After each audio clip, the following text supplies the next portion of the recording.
ये गुरांग है। 22 दिसंबर 2026 में कैन प्रोटोकॉल, कैन का मतलब है क्योर ऑटिज्म नाउ प्रोटोकॉल, हमारा ग्रुप ज्वाइन किया था। तब स्पीच डिले था, पुअर आई कांटेक्ट था, हाइपर एक्टिव था। हाइपर एक्टिव से समझ गए ना, वो बंदर वाली कहानी कि बॉडी तो बच्चे का है लेकिन आत्मा बंदर की है, ऐसे।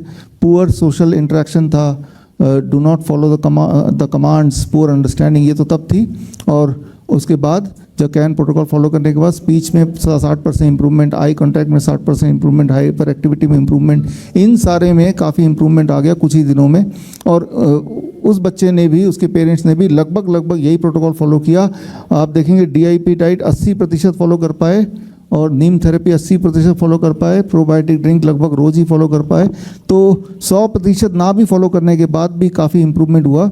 और ये बच्चा हमारे पास है यहाँ पे, वेलकम वेलकम। ये अपने बच्चे को गांव लेके चले गए थे। दिसंबर में इन लोगों ने हमारा प्रोटोकॉल ज्वाइन किया और जनवरी में इनको समझ में आया कि जो सारा ट्रीटमेंट बता रहे हैं वो तो गांव में होता ही था, काहे हम गांव से उठ के शहरों में आए।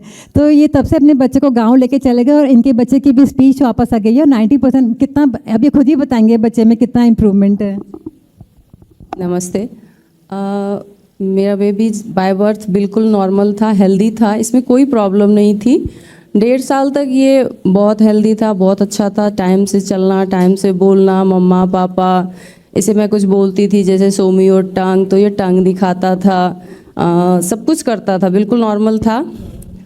उसके बाद 1.5 साल का जब ये हुआ तो इसे एक वैक्सीन लगी जिसमें इसे फीवर आया। फीवर में पैरासीटामोल दिया। उसके थोड़े दिन बाद से इसे कोल्ड कफ कंटिन्यू रहने लगा। तो मैं एक चाइल्ड स्पेशलिस्ट से मिली, उसने इसे 1 मंथ तक एंटीबायोटिक कंटिन्यू रखा, पर फिर भी ये 100% सही नहीं हुआ, इसे था ही कोल्ड कफ। तो फिर मैंने उसे बंद कर दी। उसके थोड़े दिन के बाद से बच्चे में थोड़े थोड़े सिम्टम्स नज़र आने लगे, जैसे इसने आई कांटेक्ट मिलाना छोड़ दिया। हम इसे कुछ बोलते थे तो ये कोई रिस्पॉन्ड नहीं करता था, एंड इसकी स्पीच भी चली गई, बोलना बिल्कुल बंद कर दिया, कुछ भी नहीं बोलता था। एंड उसके बाद से हम थोड़े दिन, हमें ऐसा लगा कि चलो बहुत छोटा है, अभी 1.5 साल का ही है, कोई नहीं बोलेगा, थोड़े दिन बाद बोलेगा। पर ऐसा करते करते हमें लगभग ये 2 साल का होने वाला था, तब तक सेम था, बिल्कुल आई कांटेक्ट 0 हो गया, हाइपर रहने लगा, उछल कूद करता था, बैठता नहीं था, ढंग से सोता नहीं था। तो उसके बाद फिर हम एक चाइल्ड स्पेशलिस्ट से मिले नेपाल में। तो वहाँ पे उसने ADHD सिम्टम्स बताया और बोला कि आप स्पीच थेरेपिस्ट से मिलो। तो फिर हम घर आए और हम लोग सोच ही रहे थे आपस में कि कहाँ मिले, किसको दिखाए। मैं बिहार से हूँ, रहती दिल्ली में हूँ। फिर उसी टाइम पे हमें फेसबुक पे डॉक्टर BRC सर का वीडियो देखने को मिला। तो मैं एक वीडियो देखी, उसके बाद और सारे सर्च करके देखी, बहुत सारे। तो मुझे ADHD और ऑटिज़म के बारे में पता चला। फिर उसी टाइम सर ने वो बुक रिलीज़ किया था, ऑटिज़म से आज़ादी। फिर मैं वो बुक बाय करके कैन प्रोटोकॉल में ग्रुप में ऐड हो गई, जिसे नमिता मैम गाइड करती है। सो मैं 22 दिसंबर से कैन प्रोटोकॉल फॉलो कर रही हूँ। कैन प्रोटोकॉल फॉलो करने के 1 वीक के अंदर ही मुझे अपने बेबी में चेंजेस नज़र आने लगे, जैसे कि इसकी हाइपर एक्टिविटी कम हो गई, इसका स्लीपिंग अच्छा होने लगा, एंड ये खाना सही से खाने लगा। ऐसा करते करते लगभग 15-20 दिन हुआ, तब तक में हम कैन प्रोटोकॉल को अच्छे से समझे। सर का वीडियो आता था, मैम हमें गाइड करती थी, एंड फिर हमें अपने बच्चे में इम्प्रूवमेंट दिख रही थी। फिर हम 20 जनवरी को हम लोगों ने आपस में डिसाइड किया कि हम गांव जाएंगे, क्योंकि कैन प्रोटोकॉल को जो हम समझे, मैम जो हमें समझाई, फिर मैम ने हमें सजेस्ट की कि अगर पॉसिबल हो तो आप लोग गांव जा सकते हो, क्योंकि गांव में बच्चे जल्दी क्योर होते हैं। गांव में वो मिट्टी और चूल्हे का खाना, अपने खेतों का साग सब्जी, सब कुछ, खुला वातावरण, सब चीज़ अगर वो मिलेगा तो बच्चे जल्दी क्योर हो जाएंगे। फिर हम गाँव गए, गांव में हम कैन प्रोटोकॉल कंटिन्यू रखे और मैम की कही हुई बात सही हुई, बच्चे में बहुत अच्छे से इम्प्रूवमेंट आने लगी। 1 मंथ के बाद इसकी आई कांटेक्ट आने लगी, एंड इसकी अंडरस्टैंडिंग बढ़ने लगी, ये सोशल हो गया, पहले किसी से नहीं मिलता था, ये मिलने लगा। एंड 2 महीने के बाद इसकी स्पीच आनी स्टार्ट हो गई। सो अभी इसमें 20 to 30 वर्ड्स इम्प्रूव हो चुका है, जैसे मम्मा, पापा, दादा, दादी, दीदी, ये सब कुछ बोलता है। खाना खाना है तो खाना बोलता है। और ये इधर मैं देख रही हूँ 2-4 दिन से कि लाइन्स को भी जोड़ने लगा है। जैसे मेरी बेटी का नाम लीशा है, तो पहले ये लीशा बोलता था, दीदी अलग से बोलता था, बट अब ये लीशा दीदी एक साथ बोलता है, यानी लाइन्स को जोड़ने लगा है। स्पीच इम्प्रूवमेंट बहुत अच्छी है। बाकी चीज़ स्पीच को छोड़ के हर चीज़ इसका 100% क्योर हो चुका है, और वो सिर्फ और सिर्फ कैन प्रोटोकॉल के वजह से ही हुआ है पॉसिबल। सो हाँ, इस कैन प्रोटोकॉल में जो सबसे मैजिकल थेरेपी वो नीम थेरेपी है। नीम हेड मास्क और नीम बाथ से बच्चे का हाइपर एक्टिविटी तो 4 से 5 दिन में चला जाता है। बाकी इसकी स्लीपिंग, पहले ये 1 घंटे अगर दिन में सो जाता था तो रात को हमें ये सोने नहीं देता था 1-2 बजे रात तक, बट अभी दिन में भी 2-3 घंटे सोता है। अभी इसकी टाइम हो गई सोने की तो ये सो गया, और रात को भी 10 बजे सो जाता है और पूरी रात सोता है। एंड कोकोनट, सर ने बोला था कोकोनट, वो कोकोनट हम ऑयल, कोकोनट मिल्क, अम्बली सुबह शाम सारे मिलेट्स ऐड किए हुए हैं। जो प्रोटोकॉल है मैं अपने तरफ से तो 100% कर रही हूँ, पर बेबी थोड़ा छोटा है तो ये नहीं ले पा रहा है, 60 to 70% ही कर पा रहा है। बट 60 to 70% के बाद भी बहुत अच्छी इम्प्रूवमेंट है बच्चे में, और ये सिर्फ और सिर्फ कैन प्रोटोकॉल के वजह से ही पॉसिबल हो पाया है। सो मैं BRC sir and Namita ma'am को स्पेशली धन्यवाद देना चाहूँगी कि हमारे बच्चे को आपने नई ज़िंदगी दी है। और इससे पहले हमें नहीं पता था कि हम क्या करें नहीं करें, हमें खुद समझ नहीं आ रहा था। एंड इतना आसान भी नहीं था, गांव में रहना इतना आसान भी नहीं था। मेरे हस्बैंड यहाँ जॉब करते हैं, एयरलाइंस में है, एयरलाइंस में हमारी अपनी बिजनेस भी है। हमने सारा सेटअप कर दिया था, बट अपने बेबी को फर्स्ट प्रायोरिटी दिया और मैं सब छोड़ के गांव चली गई।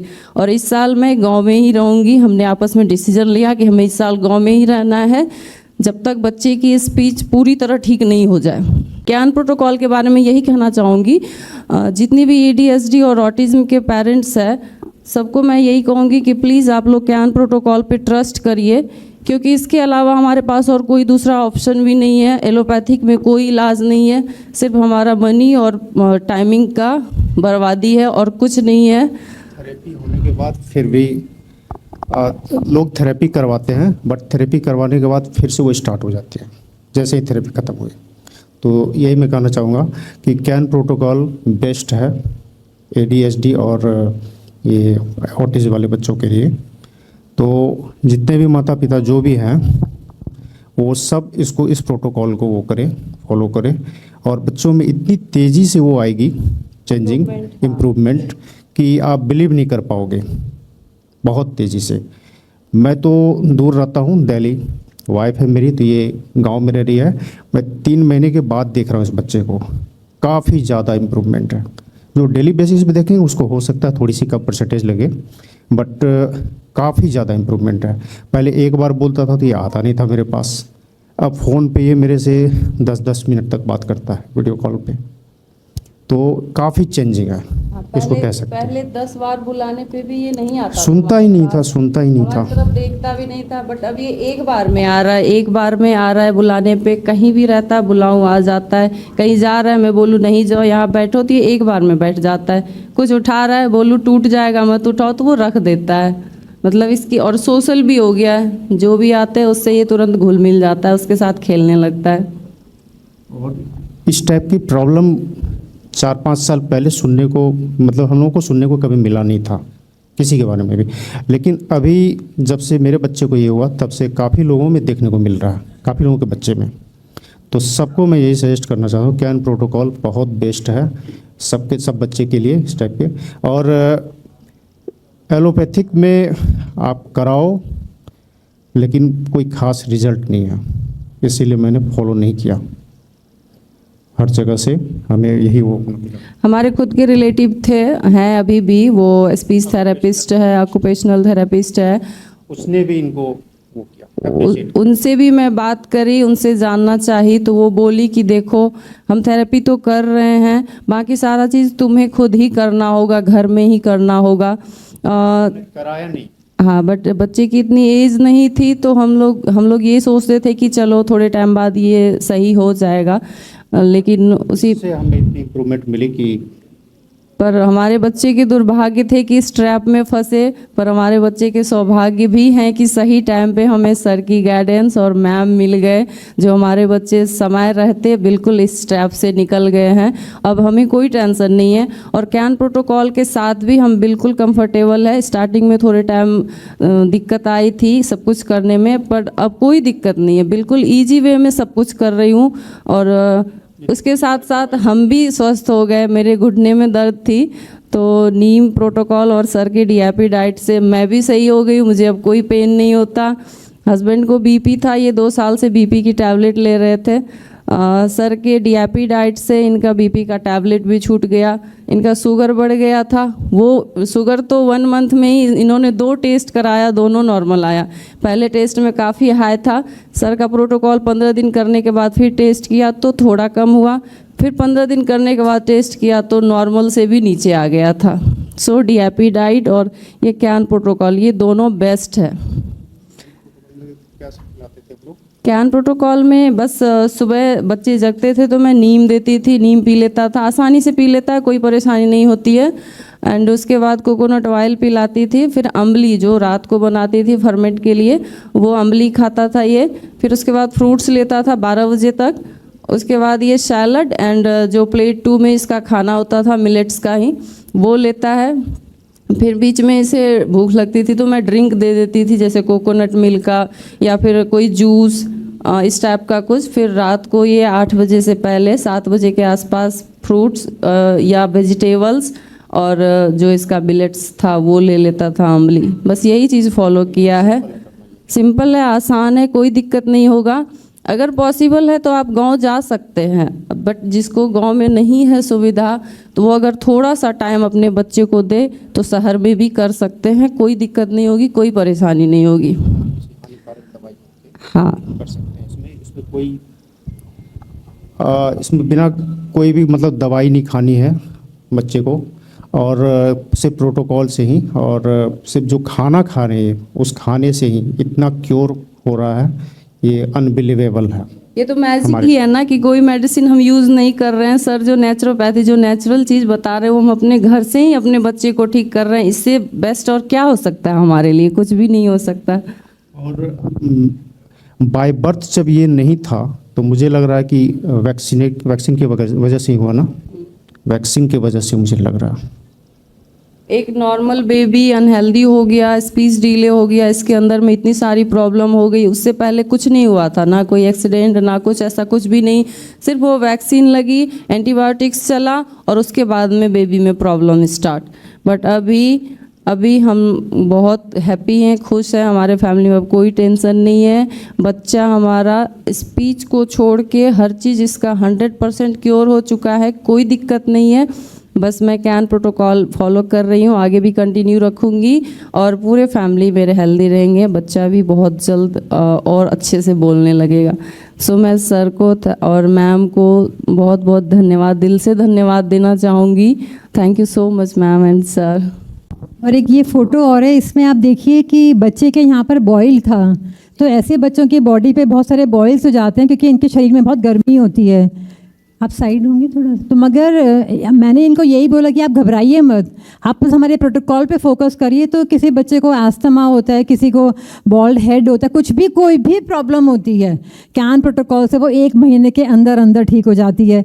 तो यही मैंने इनको फेथ दिलाया कि आप बिल्कुल फोकस मत करिए। और आप देखिए जब हमारे से ये जुड़े थे तो ये इस तरह का इनका पेनिस था और अभी वहाँ पर वो फ़ोटो में बिल्कुल नॉर्मल है।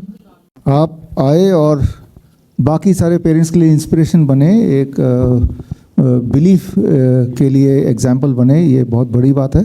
और आपके लिए एक स्मृति चिन्ह हमारे आज के chief guest Meenakshi ji, please आएँ। उनके हाथों से आपको लेना है। यस, आप भी आइए। कम।